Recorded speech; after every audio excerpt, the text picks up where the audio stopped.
I want to talk about this video right here from this content creator named Taylor J. She made a post talking about an online date from hell. And in her comment section, she admits that this story was a fake. But she also said that if you would have read the whole caption, you would have seen this story is written, not true. So this is a fake story. But I want to talk about it because some of the things that she pulled out of reality. Things like this does happen. And I also want to talk about this because people like this is a content creator. She is making content to go viral because content creators do make money. And she's basically a fiction writer. So if you know what a person's content is, you know and understand that this is basically fiction. She got 1.4 million spins on this. So mama got a check. Mama's making some money. She has over 16,000 comments if you look over there.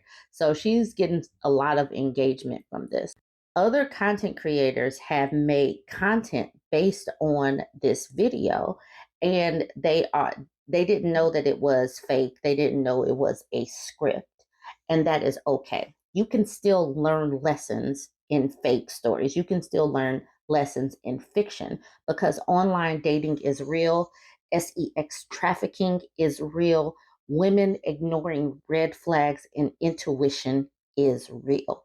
So I want to use this woman's video as a teaching tool because a lot of young women do ignore our intuition.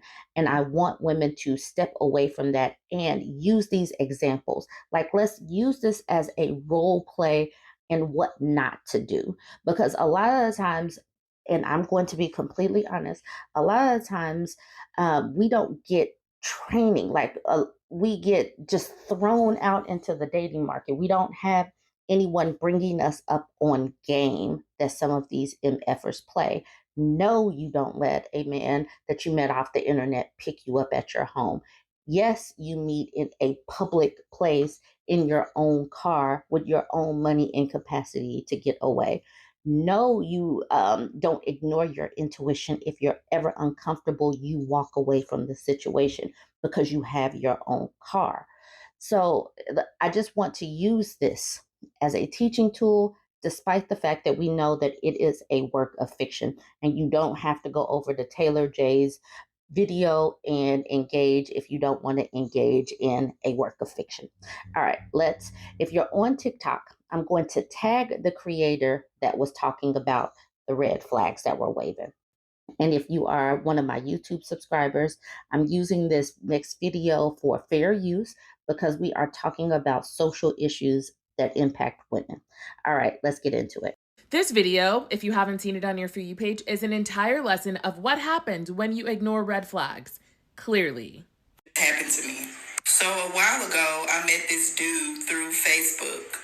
We were talking through Facebook Messenger for about a week or so before we actually hung out. He had made plans for us to go to the movies. So I decided to see him because I really liked him. Even though we haven't met in person yet, but our conversations were like fire, baby. But anyway, when he gets to my house, he texts me that he's outside waiting for me. But it's a change of plans. We're not going to the movies no more. I'm thinking to myself, okay, cool. We might just go somewhere else. It's fine. So when I get outside, I notice that there is somebody sitting in the passenger seat. And it's another dude. I'm thinking to myself, this is awkward. So I just walk up to the car and I get in the back seat. The man that I was talking to on Facebook, he was like, I'm so sorry, but it's a change of plans because I have to take him somewhere. And he was talking about his friend that was sitting in the passenger seat. I'm thinking to myself, okay, this is awkward, but I just went along with it. I told him, I was like, that's okay. He was telling me I look real beautiful in person and everything, and he's excited that he finally got to see me after a week of just texting on Facebook. So I'm sitting in the back of his car just smiling and blushing and everything. Everything was going smooth until we got to the highway. I'm thinking to myself, why is we driving on the highway? Where is we going? The dude that I was talking to on Facebook, I guess he seen the look on my face through his rearview mirror because I was back there looking like, I think I want to go home.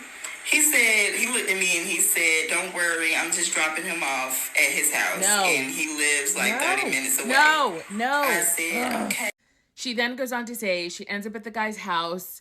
He ends up trying to get her to do stuff. She's like, no, this isn't what we were supposed to do. I thought we were going to the movies. The other friend that she was with was like, oh, I thought she was down with this the whole time. Turns out they had some kind of plan for her. I don't know if they were going to her or whatnot, but she basically was realized in that moment that she was in a horrible situation. I could have told you that. I'm sorry. But then she ends up saying, can you please just take me home? I don't want to be here. They end up leaving her out. Like, they lock the door, they leave. And he's like, are you sure you want to leave without doing anything for me? And she's like, no, this is not what I wanted to do. They both end up leaving. They leave her on the side of the road. She has to call her mom. Her mom comes and picks her up. End of story. First off, I want to say I am so glad that this creator made it out of this situation very safe.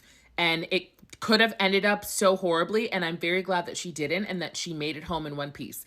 I am so glad that that happened because a lot of times that is not how the story ends.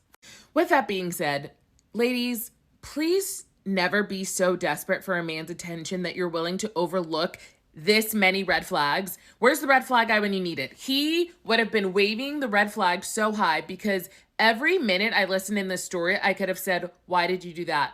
Why did you do that? They were screaming at you and you ignored all of them. And I'm saying this from a place of frustration because this could have ended up horribly in your case. And I'm glad it didn't.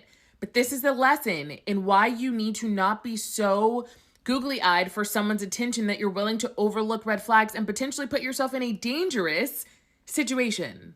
Now, as someone who mostly dated exclusively online before I met my fiance, and I am pro online dating, I get it if it's not your thing, because I do believe you can meet someone online, but you have to have safety measures in place. And I don't care who the man is, you never ever let a man pick you up from your house, your apartment, anywhere for a first meeting. And as someone who did it once and realized how stupid of a mistake it was, my old roommate never let me make that mistake again, and I will preach this. Never ever let a man pick you up at your house, your apartment. I don't care. You meet in a public place regardless. Second of all, the minute you saw that other man in the vehicle, why did you get in the vehicle? That alone was screaming, what the fuck is going on with this situation? Why is this man here if we're supposed to be on a date? Those two things together should have told you everything you needed to know, and you thought, oh, I'll get in because he's telling me this. You don't know what could have happened. That situation could have happened so much different than it did, and you were so lucky you made it out, and I'm thankful you did. But ladies, we have to be able to see these things because most of us watching, and if you look in the comments, we were all like, girl, what were you doing? The flags were waving so high. Now, this was the first time I'd ever seen this creator on my For You page, and I was reading comments, and some people said that a lot of her stories are like this, and maybe she just doesn't get it. I don't know. I haven't watched any more of her content, but I just had to make a video on this because as someone who believes in online dating, and for the right people, I get not everybody wants it, you can meet people safely. You just have to know how to put boundaries down. You have to know what to look out for. And if you ever end up in a situation where a man picks you up from somewhere and there's another man in the car, in the vehicle, that is such a red flag. And if you cannot see that, you could end up in a horrible situation. I am genuinely saying this from a place of love. Ladies, you absolutely need to know your worth. You need to know your worth. You need to set your boundaries. And if you are meeting men online, you have to be safe about it. And there are ways to do it. I give good tips on how to do safe online dating. But please, if you ever end up in a situation like this and he tells you to get in the car, say no. We've all seen too many true crime stories to know that how this ends.